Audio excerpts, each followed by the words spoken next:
सत श्री अकाल जी। दूरदर्शन देख रहे सारे ही दर्शकों का निघा स्वागत है। मैं हां नीलम सैनी। प्रोग्राम तुसी देख रहे हो कानूनी नुक्ते। जिवें कि तुसी सारे जानते हो कि इस प्रोग्राम के जरिए असीं गल करते हैं कानूनी माहरां दे नाल, कानूनी मसलियां ते गल हुंदी है। सो अज ते साडे मेहमान ने एडवोकेट कुलदीप भट्टी जी। सब तो पहला उन्हां दा स्वागत कर लेंदे आ। सर बहुत बहुत स्वागत है। सत श्री अकाल जी। सर गलबात का सिलसिला तुहाडे नाल अगे वधावांगे, पर उस तो पहला असीं अपने दर्शकों नूं दस दईए कि साडा अज दा विशा की है। दरअसल दोस्तों झगड़े जो होंदे ने ना, इंसान दी या साडी आम जिंदगी दा एक आम जिहा हिस्सा हुंदा ने। हर घर दे विच झगड़े हुंदे ने, छोटे छोटे हुंदे ने। जरूरी नहीं कि झगड़ा या अनबन पति पत्नी दरमियान ही होवे। ये झगड़े भरावां विचकार भी हो जाते हैं। ये झगड़े मापियां दे अपने बच्चों के नाल भी हो जाते हैं। पर जदों तक झगड़ा घर च रहिंदा है ठीक लगता है। जदों वो झगड़ा घर दी सीमा लांघ के उन्होंने पार करके अदालतों तक या कचहरियों तक पहुंचता है तो असल परेशानी शुरू होती है।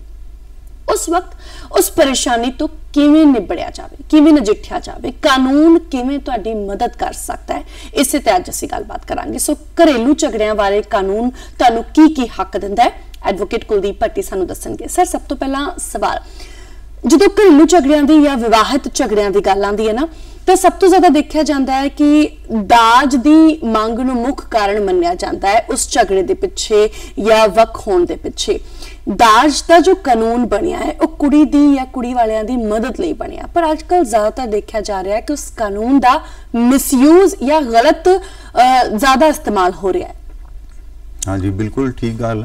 इस तरह है कि जिदा एक कोई भी रिश्ता या हसबैंड और वाइफ दा जदों ब्याह हुंदा हैगा, एक बड़ा ही पवित्र रिश्ता उन्होंने मन्निया जाता हैगा ते उहदे विच उहदे नाल भावनावां उहनां दे नाल उहनां दे परिवार दियां भी जुड़ियां हुंदियां हैगियां कि वो रिश्ता जिहड़ा आ वधिया पवित्र जिहड़ा रिश्ता अगे निभ जावे। जदों उहदे विच कोई ना कोई दरार आ जांदी हैगी या छोटे मोटे झगड़ियां नूं लैके हौली हौली गल वधदी ਜਾਂ कोई तीसरा विच बंदा आ जाता है, कई बार उहदे नाल भी वो झगड़ा पैदा हो जाता हैगा।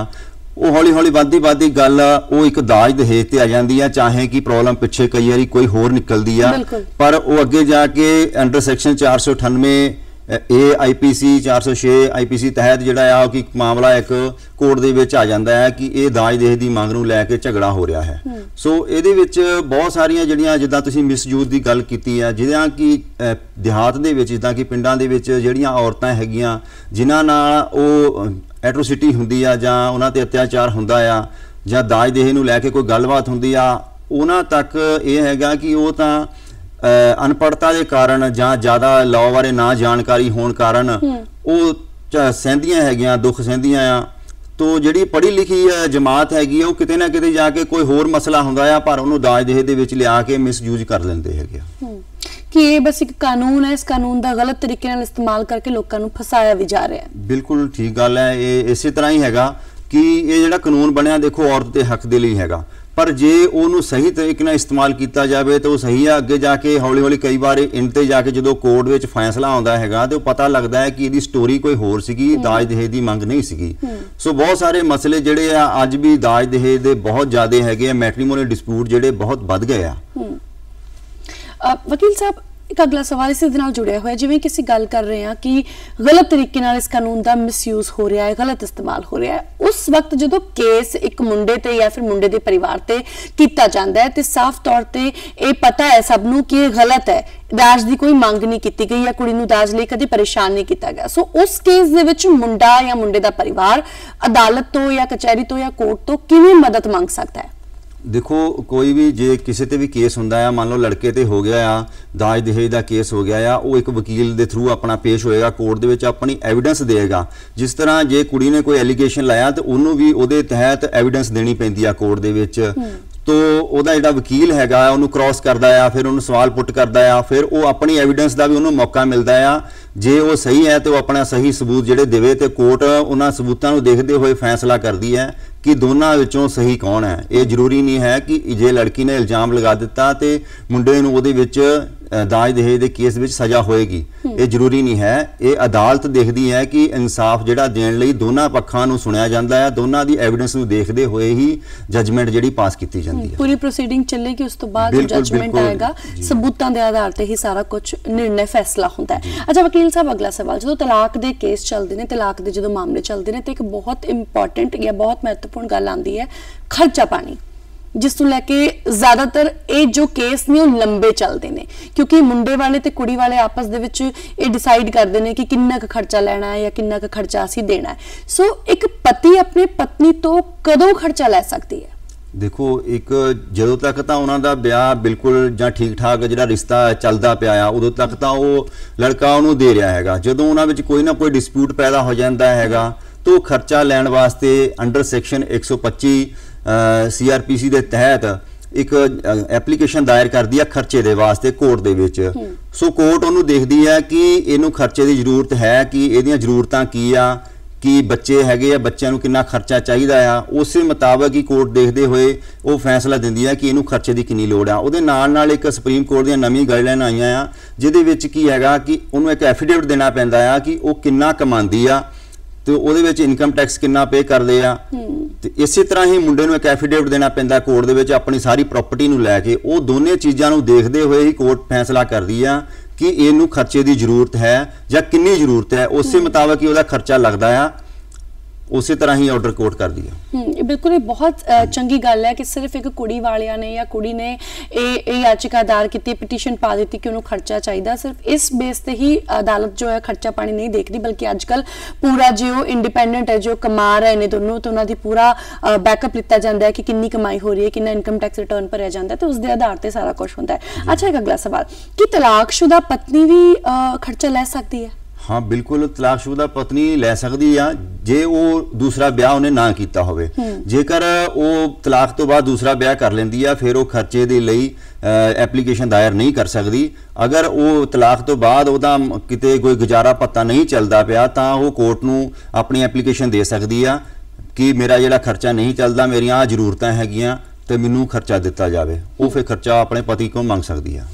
ਵਕੀਲ ਸਾਹਿਬ, ਇੱਕ ਅਗਲਾ ਸਵਾਲ, ਇਹ ਬਹੁਤ ਜ਼ਿਆਦਾ ਆਮ ਤੌਰ ਤੇ ਦੇਖਣ ਨੂੰ ਵੀ ਮਿਲਦਾ ਹੈ ਸਾਡੇ ਸਮਾਜ ਦੇ ਵਿੱਚ, ਜਾਂ ਅੱਜ ਕੱਲ ਦੀ ਜੋ ਜ਼ਿੰਦਗੀ ਚੱਲ ਰਹੀ ਹੈ, ਜੋ ਸਿਨੈਰੀਓ ਚੱਲ ਰਿਹਾ ਉਸ ਦੇ ਵਿੱਚ, ਕਿ ਕਈ ਵਾਰ ਕੀ ਹੁੰਦਾ ਹੈ, ਝਗੜਾ ਹੁੰਦਾ ਹੈ ਤੇ ਕੁੜੀਆਂ ਜਾਂ ਪਤਨੀਆਂ ਹੈ ਉਹ ਘਰ ਛੱਡ ਕੇ ਬਿਨਾਂ ਕੁਝ ਦੱਸੇ ਚਲੇ ਜਾਂਦੀਆਂ ਨੇ। ਸੋ ਜੇਕਰ ਪਤਨੀ ਪਤੀ ਨੂੰ ਬਿਨਾਂ ਦੱਸੇ ਝਗੜੇ ਤੋਂ ਬਾਅਦ ਘਰ ਛੱਡ ਕੇ ਚਲੀ ਗਈ ਹੈ, ਤਾਂ ਉਸ ਕੇਸ ਦੇ ਵਿੱਚ ਪਤੀ ਦੇ ਕੋਲ ਕੀ ਹੱਕ ਨੇ ਜੋ ਕਿ ਕਾਨੂੰਨ ਨੇ ਉਸ ਨੂੰ ਦਿੱਤੇ ਨੇ?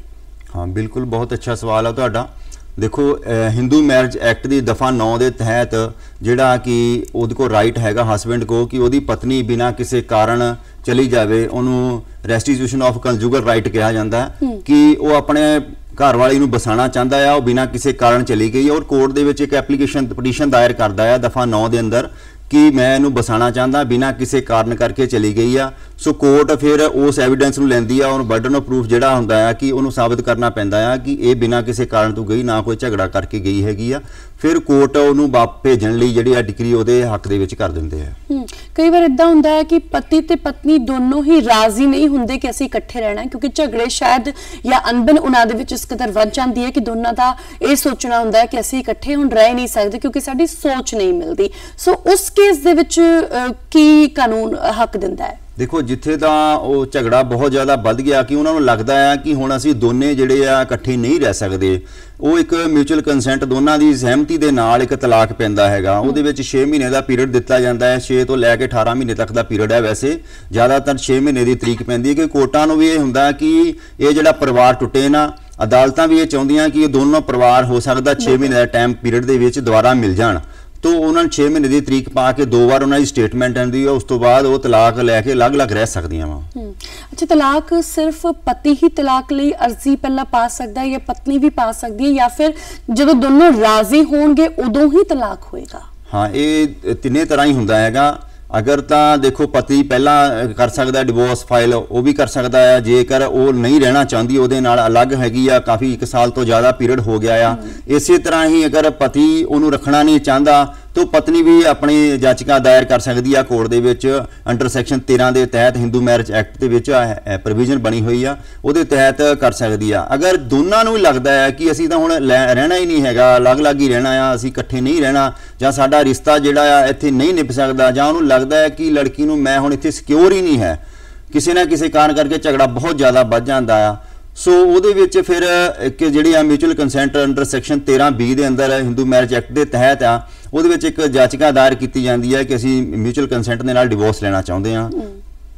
बिल्कुल वकील साहब इस दे नाल जुड़िया होया मेरा अगला सवाल, तलाक की जो गल हो रही है कि दोनों ही अप्लाई कर सकते हैं तलाक के लिए, पर ज़्यादातर साडे समाज दे विच जो चीज़ देखने को मिलती है पैसों को लैके कि जेकर मुंडा पहला तलाक के लिए अर्जी लगाएगा तो उन्होंने खर्चा पानी ज़्यादा देना पैगा कुड़ी नूं, या कई बार मुंडा ते कुड़ी अलग अलग रहन भी लग जाते हैं पर कोर्ट दे विच या अदालत दे विच कोई पहल करके अर्जी नहीं लगाता, इसी करके कि असी अर्जी लगावांगे तो सानू खर्चा पानी घट मिलेगा या फिर मुंडे नूं ज़्यादा देना पेगा। सो उस केस दे विच क्योंकि कई बार की होंदे ने मामले बहुत जेन्युइन होंदे ने, बहुत कुड़ियां कई बार बहुत ज़्यादा तंग होंदियां ने, पर वो फिर प्रैशर च आके चुप बैठिया रहिंदियां ने कि मुंडा जदों खुद अगे होके तलाक देगा उस तो बाद ही केस चलेगा। देखो ਉਹਦੇ ਵਿੱਚ ਇਹ ਹੈਗਾ ਕਿ ਜੇ ਤਲਾਕ ਦੀ ਅਰਜੀ ਉਹ ਪਹਿਲਾਂ ਦਿੰਦਾ ਇਹ ਜ਼ਰੂਰੀ ਨਹੀਂ ਹੈਗਾ ਕਿ ਉਹਨੂੰ ਪੈਸੇ ਪੈ ਜਾਣਗੇ, ਹੋ ਸਕਦਾ ਹੈਗਾ ਅੱਗੇ ਜਾ ਕੇ ਕਈ ਵਾਰ ਕੋਰਟਾਂ ਜਿੱਦਾਂ ਵੀ ਕੋ ਫੈਸਲਾ ਕਰਦੀ ਹੈ ਕਿ ਮੈਡੀਸਨ ਸੈਂਟਰ ਸਾਡੇ ਬਣਿਆ ਹੋਇਆ ਹੈ, ਜਿਵੇਂ ਕਿ ਹਰ ਡਿਸਟ੍ਰਿਕਟ ਦੇ ਵਿੱਚ ਹੀ ਬਣਿਆ ਹੋਇਆ ਮੈਡੀਸਨ ਸੈਂਟਰ ਦੇ ਵਿੱਚ ਇੱਕ ਮਾਮਲਾ ਭੇਜ ਦਿੱਤਾ ਜਾਂਦਾ ਹੈ ਕਿ ਜੇ ਇਹਨਾਂ ਦਾ ਕੰਪਰੋਮਾਈਜ਼ ਹੋ ਸਕਦਾ ਹੈ ਜਾਂ ਕਈ ਵਾਰੀ ਕੋਈ ਲੰਮਸਮ ਅਮਾਉਂਟ ਦੇ ਵਿੱਚ ਵੀ ਹੁੰਦਾ ਵੀ ਇੰਨਾ ਖਰਚਾ ਇੱਕ ਵਾਰੀ ਦੇਤਾ ਤਾਂ ਇਹਨਾਂ ਦਾ ਡਿਵੋਰਸ ਹੋ ਜਾਏਗਾ। ਸੋ ਮੈਡੀਸਨ ਸੈਂਟਰ ਦੇ ਵਿੱਚ ਉਹ ਮਾਮਲਾ ਭੇਜ ਦਿੱਤਾ ਜਾਂਦਾ, ਉਸ ਮਾਮਲੇ ਵਿੱਚ 2 ਤਰੀਕ ਪੈਂਦੀਆਂ ਹੈਗੀਆਂ, ਇੱਕ ਤਾਂ ਮੈਡੀਸਨ ਸੈਂਟਰ ਦੇ ਵਿੱਚ ਹੁੰਦੀ ਆ, ਦੂਸਰੀ ਹੁੰਦੀ ਆ ਉਹਦੀ ਰਿਪੋਰਟ ਵਾਸਤੇ ਕੋਰਟ ਦੇ ਵਿੱਚ ਕਿ ਮੈਡੀਸਨ ਸੈਂਟਰ ਦੀ ਜਦੋਂ ਰਿਪੋਰਟ ਆਏਗੀ ਉਸੇ ਆਧਾਰ ਤੇ ਹੀ ਫੈਸਲਾ ਗਾਂ ਕੀਤਾ ਜਾਏਗਾ। ਸੋ ਮੈਡੀਸਨ ਸੈਂਟਰ ਦੇ ਵਿੱਚ ਇਦਾਂ ਹੈ ਕਿ ਇੱਕ ਜੱਜ ਸਾਹਿਬ ਵਿੱਚ ਬਹਿੰਦੇ ਨੇ ਜਿਹੜੇ ਕਿ ਮੀਡੀਏਟਰ ਹੁੰਦੇ ਆ ਔਰ ਇੱਕ ਪੰਚਾਇਤ ਦੀ ਤਰ੍ਹਾਂ ਆਮੋ ਸਾਹਮਣੇ ਬਿਠਾ ਕੇ ਦੋਨਾਂ ਪਾਰਟੀਆਂ ਨੂੰ ਰਜਾਮੰਦੀ ਦੇ ਨਾਲ ਉਹ ਫੈਸਲਾ ਜਿਹੜਾ ਆ ਸੁਣਾਇਆ ਜਾਂਦਾ ਆ। ਉਹ ਮਤਲਬ ਕਿਸੇ ਦੇ ਪੱਖ ਦਾ ਨਹੀਂ ਹੁੰਦਾ, ਕਿਸੇ ਦੇ ਖਿਲਾਫ ਨਹੀਂ ਹੁੰਦਾ, ਦੋਨਾਂ ਦੀ ਸਹਿਮਤੀ ਦੇ ਨਾਲ ਇੱਕ ਰਿਪੋਰਟ ਤਿਆਰ ਕਰਕੇ ਕੋਰਟ ਨੂੰ ਭੇਜ ਦਿੱਤੀ ਜਾਂਦੀ ਹੈ, ਉਹਦੇ ਮੁਤਾਬਕ ਹੀ ਜਿਹੜਾ ਅੱਗੇ ਉਹ ਕੇਸ ਚੱਲਦਾ ਹੈ। ਅੱਛਾ, ਜਦੋਂ ਕੇਸ ਚੱਲ ਰਿਹਾ ਹੈ ਤਲਾਕ ਦਾ, ਕੀ ਚੱਲਦੇ ਕੇਸ ਦੌਰਾਨ ਵੀ ਖਰਚਾ ਪਾਣੀ ਲਿਆ ਜਾ ਸਕਦਾ ਹੈ? हाँ बिल्कुल, जिवें कि डिवोर्स का केस फाइल किया हैगा और लड़की या लड़का कोई आ रहे हैं दोनों ही ये under section 24 Hindu marriage act के तहत वो एक अपनी एप्लीकेशन दायर कर सकता है कि मेरी जी इनकम के साधन जोड़े नहीं है जां मैं इत्थे तक अफोर्ड नहीं कर सकता, खर्चा जोड़ा आ कोर्ट के रोज़ आना जाना तरीकों से जां मेरा खर्चा नहीं चलता। सो अंडर सैक्शन 24 के तहत वो एक एप्लीकेशन फाइल करके कोर्ट नूं कह सकता और कोर्ट उहदे आधार ते उहनूं खर्चा ला दिंदी है। अच्छा, कई बार की हुंदा है ना कि जिथे मुंडे वाले रहिंदे आ, जिथे मुंडा रहिंदा है वो उत्थे केस चलदा है ते जिथे कुड़ी वाले रहिंदे वो केस उत्थे चलदा है, मतलब वखरे वखरे सूबियां दे विच या जिलियां दे विच वो केस चलदे ने। सो अजिहे दे विच कानून की अजिहा हक दिंदा है कि एक केस दे विच या एक अदालत दे विच एक केस लड़े जा सकण? हाँ बिल्कुल सही गल है, बहुत अच्छा सवाल है तुहाडा। इदां वा देखो under section 21A Hindu marriage act दे विच ही प्रोविजन बनी है कि जिहड़े सर्टन केस हैगे आ, कुछ मान लो कई बार डिस्ट्रिक्ट अलग है जां स्टेट अलग हैगी, तुसीं उस आधार ते ही जिद्दां कि डिस्ट्रिक्ट अलग अलग हैगी तो हाई कोर्ट एक है, तुसीं हाई कोर्ट दे विच अपनी एप्लीकेशन दायर कर सकते हैं कि इहनूं ट्रांसफर पटीशन कहा जाता। केस जिहड़े आ कि साडे जिहड़ा जिला हैगा आ असीं एडी दूर तक नहीं जा सकते जां सानूं दोनां नूं ही लग पैंदा, ओह कोर्ट फिर दोनां दी सुनदी आ, दोनां नूं जिहड़ी सहूलत दे मुताबक ही दोनां दी सहूलत दे मुताबक एक केस जिहड़ा आ उन्हां नूं दस दित्ता जांदा कि तुसीं इत्थे फाइल कर लो, ये तुहाडी सहूलत दे मुताबक जिहड़ा खर्चे दे मुताबक जिहड़ा ठीक है। अच्छा, हुण असीं तलाक की गल कर रहे हैं, तलाक तो नाल ही एक दूजा विआह जो एक टर्म है जो कि साडे समाज दे विच बहुत प्रचलित है कि चलो एक बारी किसी तलाक हो गया तो फिर अपने बच्चे नूं हर कोई परिवार दूजी जगह वसाउण दी पूरी कोशिश करता है। सो क्या पति या पत्नी दे जीउंदे रहिंदियां भी कोई दूजा विआह कर सकता है, बेशक चाहे वो मुंडा होवे चाहे वो कुड़ी होवे? नहीं देखो, जे तां वो तलाक हो गया फिर तां कोई चक्कर नहीं है, अगर तलाक नहीं होया जिस तरह कई बार की हुंदा पंचायती तलाक हो जाते आ, पंचायतां कोल राइट नहीं है तलाक देण दा। हाँ उन्हां दे कस्टमरी कोई राइट चलदे पिछों कस्टम चलदा आंदा हैगा कि वो तलाक ही इदां हुंदा आ, पर उन्होंने उहदे विच साबित करना पैंदा। ज़्यादातर की हैगा आ जिहड़ा आ तलाक दी जिहड़ी प्रोविजन बनी हैगी आ ओहदा ऑर्डर करन दा जिहड़ा फैसला करन दा जिहड़ा अधिकार हैगा अदालतां दे कोल है, जिवें कि सैशन जज दे कोल हुंदा है, उत्थे एक याचिका दायर की जाती है तलाक की तां ही हुंदा है। अदरवाइज जे वो दोबारा मैरिज कर ले उस तो बगैर पंचायती तलाक दे तां उत्ते 494 और 495 दे IPC के तहत एक परचा दर्ज हो जाता है बाईगैमी का कि दूजा विआह कराउण दे। ਕਿ ਕੋਈ ਪਹਿਲਾ ਵਿਆਹ ਇਹਦਾ ਟੁੱਟਾ ਨਹੀਂ ਹੈਗਾ, ਇਹਨੇ ਦੂਜਾ ਨਾਲ ਹੀ ਕਰ ਲਿਆ। ਇਸੇ ਕਰਕੇ ਕਈ ਵਾਰ ਬਹੁਤ ਮਾਮਲਾ ਵੱਧ ਵੀ ਜਾਂਦਾ ਹੈਗਾ। ਬਿਲਕੁਲ, ਫਰਾਡ ਦੇ ਕੇਸਿਸ ਦੇ ਵਿੱਚ ਵੀ ਗਿਣਿਆ ਜਾਂਦਾ ਹੈ ਕਿ ਧੋਖਾਧੜੀ ਦੇ ਕੇਸਿਸ ਦੇ ਵਿੱਚ ਗਿਣਿਆ ਜਾਂਦਾ ਹੈ। ਹਾਂ, ਇਹ ਵੀ ਹੋ ਜਾਂਦਾ ਹੈ ਕਿਉਂਕਿ ਵੀ ਤੂੰ ਇੱਕ ਧੋਖਾ ਕਰ ਲਿਆ ਹੈ ਕਿ ਵਿਆਹ ਜਿਹੜਾ ਦੂਸਰਾ ਕਰ ਲਿਆ ਵਾ, ਸਾਨੂੰ ਦੱਸਿਆ ਨਹੀਂ ਹੈਗਾ, ਜਾਂ ਮੇਰੇ ਨਾਲ ਕੋਈ ਤਲਾਕ ਨਹੀਂ ਹੋਇਆ। ਠੀਕ ਹੈ ਨਾ। ਜ਼ਿਆਦਾਤਰ ਕੀ ਪਿੰਡਾਂ ਦੇ ਵਿੱਚ ਅੱਜ ਕੱਲ ਪੰਚਾਇਤੀ ਤਲਾਕ ਬਹੁਤ ਕਰ ਲੈਂਦੇ ਆ ਲੋਕ, ਉਹਨਾਂ ਨੂੰ ਪੰਚਾਇਤਾਂ ਦੇ ਨਾਲ ਜੋ ਫੈਸਲੇ ਹੋਏ ਆ ਉਹਦੇ ਨਾਲ ਅਦਾਲਤ ਵਿੱਚ ਵੀ ਜਾਣਾ ਚਾਹੀਦਾ। ਉਹਦੇ ਬੇਸ਼ੱਕ ਦੋਨਾਂ ਦੀ ਸਹਿਮਤੀ ਨਾਲ, ਮਿਊਚੁਅਲ ਕੰਸੈਂਟ ਦੇ ਨਾਲ ਜਿਹੜਾ ਹੈ ਕਿ ਤਲਾਕ ਪੈਂਦਾ ਉਹ ਲੈ ਲੈਣਾ ਚਾਹੀਦਾ, ਤਾਂ ਕਿ ਅੱਗੇ ਜਾ ਕੇ ਉਹਨਾਂ ਨੂੰ ਕੋਈ ਪ੍ਰੋਬਲਮ ਨਾ ਆਵੇ। ਬਿਲਕੁਲ। ਸੋ ਇਹ ਜੋ ਗੱਲ ਸੀ ਕਿ ਵਿਵਾਹਿਕ ਮਾਮਲਿਆਂ ਨੂੰ ਲੈ ਕੇ ਝਗੜੇ ਜੋ ਆਮ ਤੌਰ ਤੇ ਦੇਖੇ ਜਾਂਦੇ ਨੇ, ਉਹਨਾਂ ਨੂੰ ਲੈ ਕੇ ਅਸੀਂ ਗੱਲਬਾਤ ਕੀਤੀ। ਹੁਣ ਅਸੀਂ ਦੂਜੇ ਘਰੇਲੂ ਆਮ ਝਗੜਿਆਂ ਦੀ ਗੱਲਬਾਤ ਕਰਦੇ ਹਾਂ। ਕਈ ਵਾਰ ਕੀ ਹੁੰਦਾ ਨਾ, ਬਜ਼ੁਰਗ ਮਾਤਾ ਪਿਤਾ ਆਪਣੇ ਬੱਚਿਆਂ ਤੋਂ ਬਹੁਤ ਜ਼ਿਆਦਾ ਤੰਗ ਹੋ ਜਾਂਦੇ ਨੇ। ਉਹਨਾਂ ਦਾ ਇਹ ਕਹਿਣਾ ਹੁੰਦਾ ਹੈ ਕਿ ਸਾਡੇ ਬੱਚੇ ਸਾਡਾ ਖਿਆਲ ਨਹੀਂ ਰੱਖਦੇ, ਸਾਨੂੰ ਪੁੱਛਦੇ ਨਹੀਂ, ਸਾਡੀ ਕੇਅਰ ਨਹੀਂ ਕਰਦੇ, ਸਾਨੂੰ ਖਰਚਾ ਪਾਣੀ ਨਹੀਂ ਦਿੰਦੇ। ਸੋ ਉਸ ਮਾਮਲਿਆਂ ਦੇ ਵਿੱਚ ਕਿਆ ਬਜ਼ੁਰਗ ਮਾਤਾ ਪਿਤਾ ਆਪਣੇ ਬੱਚਿਆਂ ਤੋਂ ਖਰਚਾ ਲੈ ਸਕਦੇ ਨੇ? ਹਾਂ, ਬਿਲਕੁਲ ਸਹੀ ਗੱਲ ਆ। ਜਿਵੇਂ ਕਿ ਦਾ maintenance and welfare parents senior citizen act 2007 ਦੇ ਵਿੱਚ ਬਣਿਆ ਸੀਗਾ। ਉਹਦੇ ਤਹਿਤ ਮਾਂ-ਬਾਪ ਵੀ ਜਿਹੜੇ ਸੀਨੀਅਰ ਸਿਟੀਜ਼ਨ ਹੈਗੇ ਉਹ ਆਪਣੇ ਬੱਚਿਆਂ ਕੋਲ ਖਰਚਾ ਲੈ ਸਕਦੇ ਆ। ਅਗਰ ਉਹ ਸੀਨੀਅਰ ਸਿਟੀਜ਼ਨ ਨਹੀਂ ਹੈਗੇ ਤਾਂ ਅੰਡਰ ਸੈਕਸ਼ਨ 125 CRPC ਦੇ ਤਹਿਤ ਅਦਾਲਤ ਦੇ ਵਿੱਚ ਇੱਕ ਐਪਲੀਕੇਸ਼ਨ ਖਰਚੇ ਦੀ ਦਾਇਰ ਕਰ ਸਕਦੇ ਆ ਕਿ ਸਾਡੀਆਂ ਬਜ਼ੁਰਗ ਹੁੰਦੇ ਹੋਏ ਜਾਂ ਸਾਡੇ ਨੂੰ ਆਹ ਪ੍ਰੋਬਲਮਾਂ ਆ ਰਹੀਆਂ, ਹੁਣ ਅਸੀਂ ਬੱਚੇ ਨੂੰ ਪੜ੍ਹਾ ਲਿਖਾ ਕੇ ਇਸ ਮੁਕਾਮ ਤੱਕ ਪਹੁੰਚਾ ਦਿੱਤਾ ਆ ਕਿ ਹੁਣ ਸਾਡੀ ਕੇਅਰ ਨਹੀਂ ਕਰਦਾ ਪਿਆ, ਤਾਂ ਉਹ ਕੋਰਟ ਦੇ ਵਿੱਚ ਐਪਲੀਕੇਸ਼ਨ ਦਾਇਰ ਕਰ ਸਕਦੇ ਖਰਚੇ ਦੇ ਲਈ। ਉਹਦੇ ਨਾਲ ਅਗਰ ਉਹ ਜਿਹੜਾ ਹੈ ਕਿ ਮੇਨਟੇਨੈਂਸ ਸੀਨੀਅਰ ਸਿਟੀਜ਼ਨ ਐਕਟ ਦੇ ਤਹਿਤ ਉਹਨੇ ਲਾਣਾ, ਤਾਂ SDM ਸਾਹਿਬ ਕੋ ਉਹ SDM ਦੀ ਅਦਾਲਤ ਦੇ ਵਿੱਚ ਉਹ ਐਪਲੀਕੇਸ਼ਨ ਲੱਗਦੀ ਹੈ ਖਰਚੇ ਦੇ ਲਈ, ਉੱਥੇ ਲਾ ਸਕਦੇ ਆ। ਕਿਆ ਬੱਚੇ ਵੀ ਆਪਣੇ ਮਾਂ-ਬਾਪ ਤੋਂ ਖਰਚੇ ਦੀ ਮੰਗ ਕਰ ਸਕਦੇ ਨੇ? ਹਾਂ, ਬਿਲਕੁਲ ਕਰ ਸਕਦੇ ਆ। ਜੇ ਉਹ ਮਾਈਨਰ ਆ, ਜਾਂ ਕਮਾਉਂਦੇ ਨਹੀਂ ਹੈਗੇ, ਜਿਵੇਂ ਕਿ ਬੇਟੀ ਆ ਜਾਂ ਉਹ ਨਹੀਂ ਕੁਝ ਕਰ ਸਕਦੀ ਜਾਂ ਕੁਝ ਕਰਦੀ ਨਹੀਂ ਹੈਗੀ, ਪੜ੍ਹ ਰਹੀ ਹੈ, ਤਾਂ ਉਹ ਖਰਚੇ ਦੀ ਮੰਗ 125 ਦੇ ਤਹਿਤ CRPC ਦੇ ਤਹਿਤ ਕਰ ਸਕਦੀ ਹੈ ਕੋਰਟ ਦੇ ਵਿੱਚ ਕਿ ਮੈਨੂੰ ਇਹ ਖਰਚਾ ਚਾਹੀਦਾ ਆ, ਮੇਰੀਆਂ ਜ਼ਰੂਰਤਾਂ ਹੈਗੀਆਂ। ਅੱਛਾ, ਜਦੋਂ ਖਰਚੇ ਦੀ ਗੱਲਬਾਤ ਆਉਂਦੀ ਹੈ ਤਾਂ ਅਸੀਂ ਬੱਚਿਆਂ ਦੇ ਖਰਚੇ ਦੀ ਅਸੀਂ ਗੱਲਬਾਤ ਕੀਤੀ ਹੈ ਕਿ ਬੱਚੇ ਵੀ ਖਰਚਾ ਲੈ ਸਕਦੇ ਬਸ਼ਰਤੇ ਉਹ ਮਾਈਨਰ ਹੋਣ, ਉਹ ਕੁਝ ਕਮਾਉਂਦੇ ਨਾ ਹੋਣ ਜਾਂ ਇਸ ਉਮਰ ਦੇ ਵਿੱਚ ਨਾ ਹੋਣ ਕਿ ਉਹ ਆਪਣਾ ਗੁਜ਼ਾਰਾ ਪੱਤਾ ਖੁਦ ਕਰ ਸਕਣ। ਦੂਜੀ ਗੱਲ, ਕੀ ਸਿਰਫ ਜਾਇਜ਼ ਬੱਚੇ ਹੀ ਆਪਣੇ ਮਾਤਾ ਪਿਤਾ ਤੋਂ ਖਰਚੇ ਦੀ ਮੰਗ ਕਰ ਸਕਦੇ ਨੇ? ਕਿਉਂਕਿ ਕਈ ਵਾਰ ਕੀ ਹੁੰਦਾ ਨਾ, ਕੁਝ ਮਾਤਾ ਪਿਤਾ ਜਿਨ੍ਹਾਂ ਦੇ ਬੱਚੇ ਨਹੀਂ ਹੁੰਦੇ, ਕਈ ਵਾਰ ਉਹ ਬੱਚੇ ਗੋਦ ਵੀ ਲੈ ਲੈਂਦੇ ਨੇ। ਸੋ ਕਿਆ ਉਹ ਬੱਚੇ ਵੀ ਆਪਣੇ ਮਾਤਾ ਪਿਤਾ ਤੋਂ ਖਰਚੇ ਦੀ ਮੰਗ ਕਰ ਸਕਦੇ ਨੇ ਜਾਂ ਉਸਦੇ ਹੱਕਦਾਰ ਹੁੰਦੇ ਨੇ? ਹਾਂ, ਬਿਲਕੁਲ ਸਹੀ ਗੱਲ ਆ। ਜਦੋਂ ਤਾਂ ਬੱਚਾ ਉਹਨਾਂ ਦਾ ਆਪਣਾ ਹੈਗਾ, ਜਿੱਦਾਂ ਉਹ ਵੀ ਖਰਚੇ ਦੀ ਮੰਗ ਕਰ ਸਕਦਾ। ਅਗਰ ਬੱਚਾ ਅਡਾਪਟ ਹੋ ਗਿਆ, ਗੋਦ ਲੈ ਲਿਆ ਗਿਆ ਆ, ਤੇ ਬੱਚਾ ਜਦੋਂ ਗੋਦ ਲਈਦਾ ਆ, ਉਹਦੇ ਜਿਹੜੇ ਪਹਿਲੇ ਮਾਂ-ਬਾਪ ਦੇ ਰਾਈਟ ਜਿਹੜੇ ਉਧਰ ਹੁੰਦੇ ਰਾਈਟ, ਉਹ ਖਤਮ ਹੋ ਜਾਂਦੇ ਆ, ਉਹ ਇੱਧਰ ਸ਼ੁਰੂ ਹੋ ਜਾਂਦੇ ਆ। ਬਿਲਕੁਲ ਉਸੇ ਤਰ੍ਹਾਂ ਹੀ ਜਿੱਦਾਂ ਦੂਸਰਾ ਬੱਚਾ ਲੈਂਦਾ ਆ, ਉਦਾਂ ਹੀ ਉਸੇ ਤਰ੍ਹਾਂ ਹੀ ਉਹ ਵੀ ਖਰਚਾ ਲੈ ਸਕਦਾ ਆ। ਉਹਦੇ ਵਿੱਚ ਕੋਈ ਦੋ ਰਾਏ ਨਹੀਂ ਹੈਗੀ। ਉਹ ਉਸੇ ਤਰ੍ਹਾਂ ਹੀ ਜਿੱਦਾਂ ਐਪਲੀਕੇਸ਼ਨ ਕੋਰਟ ਦੇ ਵਿੱਚ ਉਹ ਦਾਇਰ ਕਰੇਗਾ, ਉਦਾਂ ਹੀ ਉਹਦਾ ਇਹ ਰਾਈਟ ਬਣਦਾ ਹੈਗਾ, ਉਹ ਵੀ ਖਰਚਾ ਲੈ ਸਕਦਾ। ਵਕੀਲ ਸਾਹਿਬ, ਇੱਕ ਅਗਲਾ ਸਵਾਲ, ਜਦੋਂ ਮਾਂ-ਬਾਪ ਦੇ ਨਾਲ ਬੱਚਿਆਂ ਦਾ ਖਰਚੇ ਨੂੰ ਲੈ ਕੇ ਜਦੋਂ ਝਗੜਾ ਹੁੰਦਾ ਹੈ ਜਾਂ ਖਿਆਲ ਰੱਖਣ ਨੂੰ, ਦੇਖਭਾਲ ਕਰਨ ਨੂੰ ਲੈ ਕੇ ਜੋ ਝਗੜਾ ਹੁੰਦਾ, ਇਸ ਦੀ ਗੱਲ ਚੱਲ ਰਹੀ ਹੈ ਸਾਡੇ ਨਾਲ। ਕਈ ਵਾਰ ਕੀ ਹੁੰਦਾ ਹੈ, ਮਾਂ-ਬਾਪ ਖੁਸ਼ ਨਹੀਂ ਹੁੰਦੇ, ਮਾਂ-ਬਾਪ ਨੂੰ ਲੱਗਦਾ ਹੈ ਕਿ ਬੱਚੇ ਉਹਨਾਂ ਦਾ ਖਿਆਲ ਨਹੀਂ ਰੱਖ ਰਹੇ, ਉਹਨਾਂ ਵੱਲ ਉਹਨਾਂ ਦਾ ਧਿਆਨ ਹੀ ਨਹੀਂ ਹੈ, ਜਾਂ ਬਹੁਤ ਜ਼ਿਆਦਾ ਆਪਣੇ ਬੱਚਿਆਂ ਤੋਂ ਤੰਗ ਪਰੇਸ਼ਾਨ ਹੋ ਜਾਂਦੇ ਨੇ। ਸੋ ਉਸ ਕੇਸ ਦੇ ਵਿੱਚ ਜੋ ਸੀਨੀਅਰ ਸਿਟੀਜ਼ਨ ਐਕਟ, ਜੋ ਸਾਡਾ ਕਾਨੂੰਨ ਬਜ਼ੁਰਗ ਮਾਤਾ ਪਿਤਾ ਨੂੰ ਇੱਕ ਹੱਕ ਦਿੰਦਾ ਹੈ, ਉਸ ਦੇ ਵਿੱਚ ਕੀ ਹੱਕ ਨੇ ਜੋ ਬਜ਼ੁਰਗ ਮਾਤਾ ਪਿਤਾ ਨੂੰ ਮਿਲੇ ਹੋਏ ਨੇ? ਦੇਖੋ, ਸੀਨੀਅਰ ਸਿਟੀਜ਼ਨ ਐਕਟ ਜਿਹੜਾ ਆ ਉਹ ਮਾਂ-ਬਾਪ ਦੇ ਲਈ, ਜਿਹੜਾ ਪੇਰੈਂਟਸ ਦੇ ਲਈ ਹੀ ਬਣਿਆ। ਉਹ ਐਕਟ ਦਾ ਨਾਂ ਹੀ ਹੈਗਾ parents and senior citizen act, welfare of parents senior citizen act 2007 ਦੇ ਵਿੱਚ ਬਣਿਆ ਸੀਗਾ। ਉਹਦੇ ਵਿੱਚ ਨਾ 3 ਸਬਜੈਕਟ ਆਉਂਦੇ ਇਦਾਂ ਦੇ, ਜਿਹਦਾ ਕਿ ਇਵਿਕਸ਼ਨ ਦਾ ਮਤਲਬ ਘਰੋਂ ਬੱਚੇ ਨੂੰ ਕੱਢਣ ਦਾ। ਮੰਨ ਲਾ ਉਹ ਲੱਗਦਾ ਹੈਗਾ ਕਿ ਇਹ ਹੁਣ ਸਾਡੀ ਕੇਅਰ ਨਹੀਂ ਕਰਦਾ ਜਾਂ ਲੜਦਾ ਝਗੜਦਾ ਹੈਗਾ, ਰੋਜ਼ ਸਾਨੂੰ ਤੰਗ ਪਰੇਸ਼ਾਨ ਕਰਦਾ ਨਸ਼ਾ ਕਰਕੇ, ਜਾਂ ਇਹਦੇ ਜਿਹੜੇ ਘਰ ਵਾਲੀ ਹੈਗੀ ਆ ਉਹ ਵੀ ਸਾਡੇ ਨਾਲ ਲੜਦੀ ਹੈਗੀ, ਤਾਂ ਉਹ ਕੋ ਜੇ ਉਹਨੇ ਆਪਣਾ ਘਰ ਪ੍ਰਾਪਰਟੀ ਉਹ ਖਰੀਦੀ ਹੋਈ ਆ ਤੇ ਉਹਨੂੰ ਕੱਢ ਸਕਦੇ ਆ। ਪਰ ਇਹ ਕੇਸ ਜਿਹੜਾ ਪਹਿਲਾਂ SDM ਸਾਹਿਬ ਕੋਲ ਚੱਲਦਾ ਹੁੰਦਾ ਸੀ, ਹੁਣ ਜਿਹੜਾ ਆ ਇਹਦੇ ਵਿੱਚ ਇੱਕ 2018 ਦੇ ਵਿੱਚ judgement I C, Simrat Randhawa bus state of Punjab. ਉਹਦੇ ਵਿੱਚ 148 ਪੇਜ ਦੀ ਜੱਜਮੈਂਟ ਸੀ, ਜਿਹਦੇ ਵਿੱਚ ਮਾਨਯੋਗ ਹਾਈ ਕੋਰਟ ਨੇ ਕਾਫੀ ਜਿਹੜਾ ਆ ਐਲੈਬੋਰੇਟ ਕੀਤਾ ਆ ਕਿ ਇਹ ਜਿਹੜਾ ਕੇਸ ਜਿਹੜਾ ਆ ਸਿਵਲ ਕੋਰਟ ਦੇ ਕੋਲ ਚੱਲਦਾ ਆ, ਕਿਉਂਕਿ ਪਹਿਲਾਂ ਜਦੋਂ SDM ਸਾਹਿਬ ਕੋਲ ਚੱਲਦਾ ਸੀ ਬਿਨਾਂ ਐਵੀਡੈਂਸ ਦੇ ਹੀ ਉਹਨੂੰ ਥੋੜੇ ਦਿਨਾਂ ਬਾਅਦ ਕੱਢ ਦਿੱਤਾ ਜਾਂਦਾ ਸੀਗਾ। ਤੇ ਪ੍ਰੋਪਰ ਐਵੀਡੈਂਸ ਕੀ, ਝਗੜਾ ਜਿਹੜਾ ਅਸਲੀ ਕੀ ਹੈਗਾ, ਉਹਨੂੰ ਦੇਖਣ ਦੇ ਲਈ ਕੋਰਟ ਦੇ ਵਿੱਚ ਐਵੀਡੈਂਸ ਪ੍ਰੋਪਰ ਚਾਹੀਦੀ ਆ। ਇਸੇ ਕਰਕੇ ਉਹਨਾਂ ਨੇ ਇਹ ਮਾਮਲਾ ਜਿਹੜਾ ਸਿਵਲ ਕੋਰਟ ਦੇ ਵਿੱਚ ਚੱਲਦਾ। ਹੁਣ ਇਹ ਸਿਵਲ ਜੱਜ ਸਾਹਿਬ ਕੋਲ ਚੱਲਦਾ ਆ ਮੁਕੱਦਮਾ, ਔਰ ਉੱਥੇ ਜਾ ਕੇ ਹੀ ਐਵੀਡੈਂਸ ਦੇਣੀ ਪੈਂਦੀ ਆ ਪ੍ਰੋਪਰਲੀ। ਉਹਦੇ ਮੁਤਾਬਕ ਹੀ ਸੀਨੀਅਰ ਸਿਟੀਜ਼ਨ ਐਕਟ ਦੇ ਤਹਿਤ ਉਹਨੂੰ ਬੱਚੇ ਨੂੰ ਕੱਢ ਦਿੱਤਾ ਜਾਂਦਾ। ਉਹਦੇ ਨਾਲ ਅਗਰ ਉਹ ਮਾਂ-ਬਾਪ ਖਰਚਾ ਲੈਣਾ ਚਾਹੁੰਦੇ ਆ ਮੇਨਟੇਨੈਂਸ ਦਾ, ਮਤਲਬ ਜੋ ਵੀ ਉਹਦਾ ਮਹੀਨੇਵਾਰ ਖਰਚਾ ਹੈਗਾ ਬੱਚਿਆਂ ਕੋਲ ਲੈਣਾ ਚਾਹੁੰਦੇ ਆ, ਬੱਚੇ ਕਮਾਈ ਕਰਦੇ ਆ, तो वो जी SDM साहब को एप्लीकेशन लगती आ। ਉਹਦੇ ਨਾਲ ਇੱਕ ਕਈ ਵਾਰ ਇਹ ਹੁੰਦਾ ਹੈ ਕਿ ਬੱਚੇ ਜਿਹੜੇ ਆ ਮਾਂ-ਬਾਪ ਨੂੰ ਬਰਗਲਾ ਕੇ ਜਾਂ ਉਹਨੂੰ ਕਹਿ ਦਿੰਦੇ ਆ ਕਿ ਅਸੀਂ ਤੁਹਾਡੀ ਕੇਅਰ ਕਰਾਂਗੇ, ਸਾਰਾ ਦੇਖਭਾਲ ਕਰਾਂਗੇ।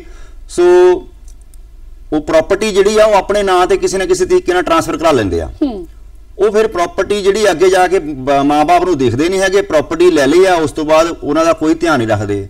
ਫਿਰ ਮਾਂ-ਬਾਪ ਕੋਲ ਇੱਕ ਰਾਈਟ ਬਣਦਾ ਹੈ ਕਿ ਉਹ ਜਿਹੜੀ ਪ੍ਰਾਪਰਟੀ ਟ੍ਰਾਂਸਫਰ ਓਨਰਸ਼ਿਪ ਡੀਡ ਹੋਈ ਆ ਉਹਨੂੰ ਕੈਂਸਲ ਕਰਾਉਣ ਵਾਸਤੇ SDM ਸਾਹਿਬ ਦੇ ਕੋਲ ਜਿਹੜੀ ਆ ਜਾਚਕਾ ਲੱਗਦੀ ਆ। ਉਸ ਤੋਂ ਬਾਅਦ ਉਹਦੀ ਅਪੀਲੈਂਟ ਅਥਾਰਟੀ ਜਿਹੜੀ ਹੈਗੀ ਆ DC ਸਾਹਿਬ ਨੇ, ਉਸ ਤੋਂ ਬਾਅਦ ਤੁਸੀਂ ਰਿਟ ਵੀ ਹਾਈ ਕੋਰਟ ਦੇ ਵਿੱਚ ਫਾਈਲ ਕਰ ਸਕਦੇ ਅਗਰ ਥੱਲੇ ਸੁਣਵਾਈ ਨਹੀਂ ਹੁੰਦੀ ਤਾਂ। अच्छा, मतलब कि जेकर माता पिता अपनी पूरी जायदाद अपने बच्चे के नाम कर देंगे ने तो उन्होंने उस तो बाद दे विच फील होंदा है कि साडे बच्चे सिर्फ जायदाद जदों तक उन्होंने नहीं मिली सी या प्रॉपर्टी जदों तक उन्होंने नहीं मिली सी उदों तक ही साडी केयर करदे सी, साडा ख्याल रखदे थे, उस तो बाद उन्होंने ख्याल रखना बंद कर दिता। सो एक कानून माता पिता नूं हक भी दिंदा है कि वो बच्चों तो प्रॉपर्टी वापस लै भी सकते हैं। बिल्कुल। सो अच्छा, कई बार की होंदा है ना कि बजुर्ग माता पिता नूं जो बच्चे ने वो वृद्ध आश्रम छड्ड दिंदे ने या ਐਵੇਂ ਲਵਾਰਿਸ ਛੱਡ ਦਿੰਦੇ ਨੇ। ਸੋ ਕੀ ਅਜਿਹੇ ਬੱਚਿਆਂ ਦੇ ਲਈ ਕੁਝ ਸਜ਼ਾ ਦਾ ਪ੍ਰਾਵਧਾਨ ਇਹ ਕਾਨੂੰਨ ਦਿੰਦਾ ਹੈ? ਦੇਖੋ, ਅਗਰ ਤਾਂ ਜਿੱਥੇ ਗੱਲ ਆ ਗਈ ਪ੍ਰਾਪਰਟੀ ਜਿਹੜੀ ਆਪਾਂ ਪਹਿਲਾਂ ਗੱਲ ਕੀਤੀ, ਅਗਰ ਪ੍ਰਾਪਰਟੀ ਜਿਹੜੀ ਆ ਉਹ ਬਣਾਈ ਗਈ ਖੁਦ ਮਾਂ-ਬਾਪ ਨੇ ਇੰਨੀ ਮਿਹਨਤ ਕਰਕੇ ਉਹਨਾਂ ਨੂੰ ਬਣਾਈ ਹੈਗੀ ਆ, ਉਹਨਾਂ ਨੂੰ ਘਰ ਚੋਂ ਕੱਢ ਦਿੱਤਾ ਜਾਂਦਾ ਹੈਗਾ ਤਾਂ ਇੱਕ ਪੁਲਿਸ ਕੰਪਲੇਂਟ ਵੀ ਦੇ ਸਕਦੇ ਆ। अगर ਜਿਹੜੇ ਮਾਂ-ਬਾਪ ਬੱਚੇ ਜਿਹੜੇ ਆਪਣੇ ਮਾਂ-ਬਾਪ ਨੂੰ ਕੱਢਦੇ ਉਹ ਤਾਂ ਬਹੁਤ ਹੀ ਜ਼ਿਆਦਾ ਬੁਰੀ ਗੱਲ ਹੈਗੀ ਕਿ ਮਾਂ-ਬਾਪ ਨੇ ਇੰਨਾ ਛੋਟੇ ਹੁੰਦੇ ਨੂੰ ਲੈ ਕੇ ਪੜਾਇਆ ਲਿਖਾਇਆ ਕਿੱਥੇ ਤੱਕ ਪਹੁੰਚਾ ਦਿੱਤਾ ਔਰ ਬੱਚਿਆਂ ਨੂੰ ਆਸ਼ਰਮ ਛੱਡ ਕੇ ਆਣਾ ਇਹ ਤਾਂ ਬਹੁਤ ਹੀ ਮਤਲਬ ਬੁਰੀ ਗੱਲ ਹੈਗੀ। ਦੂਜੀ ਗੱਲ ਹੈ ਉਹ ਅਗਰ ਆਪਣਾ ਰਾਈਟ ਉਹਦਾ ਜਿਹੜਾ ਬਣਦਾ ਹੈਗਾ ਉਹ ਕੋਰਟ ਦੇ ਵਿੱਚ ਪੁਲਿਸ ਨੂੰ ਐਪਲੀਕੇਸ਼ਨ ਦੇ ਸਕਦੇ ਆ, ਆਪਣਾ ਰਾਈਟ ਜਿਹੜਾ ਆ ਸੀਨੀਅਰ ਸਿਟੀਜ਼ਨ ਐਕਟ ਦੇ ਤਹਿਤ ਲੈ ਸਕਦੇ ਆ। ਇੱਕ ਆਖਰੀ ਸਵਾਲ ਵਕੀਲ ਸਾਹਿਬ, ਕਿਉਂਕਿ ਵਕਤ ਥੋੜਾ ਜਿਹਾ ਘੱਟ ਹੈ। कई बार इदा होंदा है कि कोई इंसान मजबूर होंदा है ते परिस्थितियां बिल्कुल सही होंदियां ने, बिल्कुल सही होंदा है, पर उसदे कोल अदालत दे विच केस लड़न दे लई पैसे नहीं होंदे क्योंकि वो वकील नहीं कर सकता। कि साडा कानून उसदे लई कोई सहूलत मुहैया करवाउंदा है? हाँ बिल्कुल जी, बहुत अच्छा सवाल है क्योंकि ये उस बंदे ਲਈ ਹੈਗਾ ਜਿਹਨੂੰ ਜ਼ਰੂਰਤ ਹੈਗੀ, ਜਿਹਨੇ ਕੋਈ ਪੈਸੇ ਨਹੀਂ ਹੈਗੇ ਜਾਂ ਹਾਲਾਤ ਦਾ ਮਾਰਿਆ ਹੋਇਆ ਹੈਗਾ ਜਾਂ ਕੋਈ दिव्यांग हैगा जिहदे को कोई कामकार नहीं हैगा, वो अपना अदालत विच एप्लीकेशन दे सकता हैगा कि मैनू वकील की जरूरत हैगी आ, मेरे को केस लड़न लई पैसे नहीं हैगे। संविधान के मुताबिक आर्टिकल 39A जिहड़ा कि वो दसदा हैगा सानू कि जिहड़ा इक्वल जस्टिस, ठीक है, प्रमोट्स जस्टिस करता हैगा, सारिਆਂ ਨੂੰ बराबरता ਦਾ ਜਿਹੜਾ मौका दिंदा है। उस तहत ही एक डिस्ट्रिक्ट वैलफेयर और डिस्ट्रिक्ट लीगल सर्विस अथॉरिटी बनी है जिहदे विच एप्लीकेशन दे के तो वो अपनी वकील लै सकदा। वो वकील की जिहड़ी फीस आ वो भी सरकार वालों ही पे की जाती हैगी आ, उन्हें सिर्फ अपनी एविडेंस जिहड़ी आ उही वकील नूं देनी हुंदी आ, फीस जिहड़ी वो नहीं देनी हुंदी, ओहदा फ्री ऑफ कॉस्ट काम हुंदा आ। सो ये हर एक बंदे की सहूलत जिहड़ी संविधान मुताबिक बनाई गई हैगी आ, सो ਉਹਨੂੰ ਲੈ ਸਕਦਾ ਹੈ। ਫਿਲਹਾਲ ਬਹੁਤ ਬਹੁਤ ਧੰਨਵਾਦ ਵਕੀਲ ਸਾਹਿਬ ਸਾਡੇ ਇਸ ਪ੍ਰੋਗਰਾਮ ਦੇ ਵਿੱਚ ਆਉਣ ਦੇ ਲਈ ਤੇ ਇੰਨੀ ਮਹੱਤਵਪੂਰਨ ਜਾਣਕਾਰੀ ਸਾਡੇ ਨਾਲ ਤੇ ਸਾਡੇ ਦਰਸ਼ਕਾਂ ਦੇ ਨਾਲ ਸਾਂਝੀ ਕਰਨ ਦੇ ਲਈ। ਸੋ ਕੁੱਲ ਮਿਲਾ ਕੇ ਗੱਲ ਹੈ ਕਿ ਕਾਨੂੰਨ ਤੁਹਾਨੂੰ ਹਰ ਵੇਲੇ ਮਦਦ ਕਰਦਾ ਹੈ, ਤੁਹਾਨੂੰ ਹੱਕ ਦਿੰਦਾ ਹੈ, ਚਾਹੇ ਕੋਈ ਵੀ ਮਾਮਲਾ ਹੋਵੇ। ਜਦੋਂ ਮਾਮਲਾ ਤੁਹਾਡੇ ਘਰੋਂ ਨਿਕਲ ਕੇ ਬਾਹਰ ਜਾਂਦਾ ਹੈ ਤਾਂ ਕਾਨੂੰਨ ਤੁਹਾਨੂੰ ਪੂਰਾ ਹੱਕ ਦਿੰਦਾ ਹੈ ਕਿ ਤੁਸੀਂ ਅਦਾਲਤ ਦੇ ਵਿੱਚ ਜਾ ਕੇ ਇਨਸਾਫ ਦੀ ਮੰਗ ਕਰ ਸਕਦੇ ਹੋ। ਸੋ ਅਗਲੀ ਵਾਰ ਕਿਸੇ ਨਵੇਂ ਵਿਸ਼ੇ ਦੇ ਨਾਲ ਫਿਰ ਮੁਲਾਕਾਤ ਹੋਵੇਗੀ, ਤਦ ਤੱਕ ਲਈ ਧੰਨਵਾਦ।